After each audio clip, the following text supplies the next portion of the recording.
аял 4 тарабы менен турмушка чыгат. 4 тарабы менен. 4 өзгөчөлүгү менен.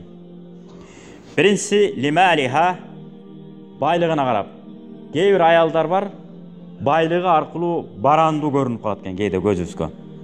Жегени, ичкени кенен болсо, бирок чындап эле ошондой. Дайыма эт жей турган маалда эт жеп, мөмө жемиш жей турган убакта мөмө жемиш жеп, жакшы жүрсө адамдын өңүнө чыгат да. Жашнака болуп, кейип, турмуштан тамак аштан кейип калганда эле өңүнө чыгат. Тамак ашты жакшы жеп чоңойгон баланы деле өңүнө чыгат.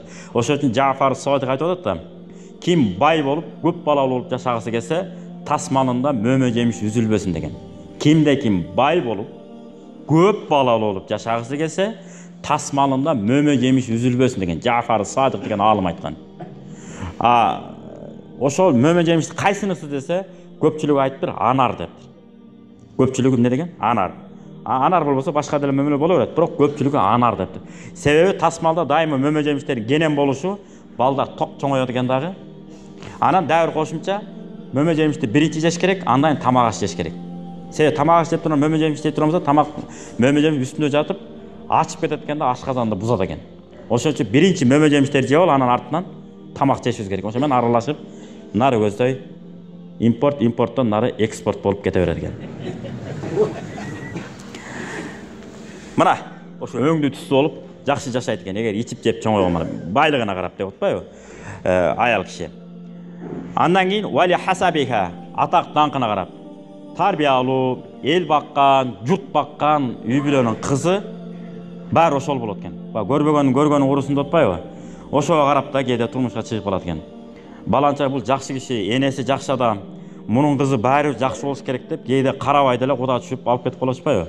Баары буларга жакшы болот. Убактылуу мындай көрүнгөнү менен баары бир өзүнүн немесине энеси жагына тартат деп. Баягы энесин көрүп төрүнөт деген макал бар го. Эшигин көрүп төрүнөт, энесин көрүп кызын ал деген сонун макал бар. Эшигин көрүп төрүнөт, энесин көрүп кызын ал дейт. Энесин баары тартпай койбойт, тартат. Вали жамалиха, үчүнчү дагы бир өзгөчөлүгү бар, сулуулугу аркылуу чыгып кетет күйөөгө. Биринчиси эмне болду? Байлыгы аркылуу турмушка чыгат.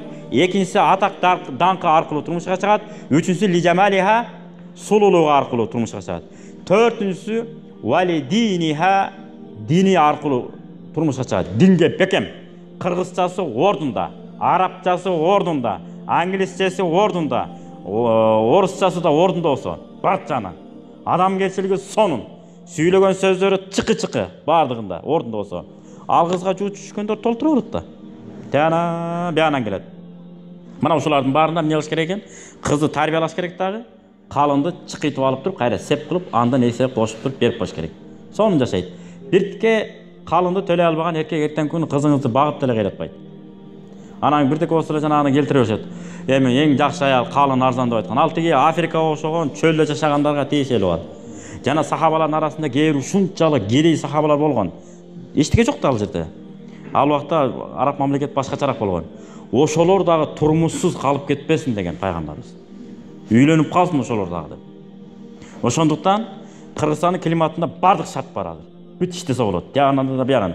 Бирок натыйжаны эмнеге чыдайбыз? Кудайга чыдап аракет кылса, баары сонун болот. Ошондуктан жейтирип, ичирип, кенен карап чоңойтуш керек. Бул боюнча жеңи жок атабыз эмне деген? Жакшы адам белгиси жашаган жерин гүлдөтөт. Жалкоолуктун пайдасы жарыбай жүрүп күн өтөт дептир. Жалкоолор ошондой болот экен. Жатып ичер, май таман деп кыскасы түрлүү аттары бар. Ушуну сахих хадис менен жыйынтыктап коелу. Пайгамбар Мухаммад алейхиссалам сахих хадисте эмне деген? Алла Таала пенделерин ичинен 6 саны аман бош жаткан пендесин жек көрөт деген. Көрсө ар кимди чукулаганга, ар кимге тескери комментарий бергенге бүт мүмкүн качан пайда болот экен? Бош жаткандан. Дайыма иш менен, китеп менен, бир нерсе менен алек болсоңуз, убактыңыз жок. Керек болсо өзүңүздү көзөмөлдөгөнгө да убакыт калбай калат экен кээде. Илайым баарыбыз ошондой болсун, иш менен, китеп менен, өнүгүү менен алектенүүнү насип кылсын. Кудайым буйруса, кийинки жумаларда ушул темадан улантабыз. Демек, аялдарды жалаң эле дин жагына кара деген жок. Ушу 4 түрүнө да карай бериңиз. Дагы бир нерсени кошумчалайыш керек. заставить етілі мұны аласың дебей, баланың табиатымен есептешіп қош керек екен, қыздың табиатымен есептешіп қош керек. Анткен үйленгенге чейін табиаты тартқанбыз, үйленгенде дәл ошол да баягы Наржана жылдыз келсе. Динине қара үйленгілі, тарибат ядак, екі қолың береке табат дептір. Динге Құдайдыға берілген аял киши, Құдайдан қорыққаннан дағы сізге келіп тиешелі қонақтарыңызда не қылат екен? Жыпайып, сыйлап, қонақтап алат екен.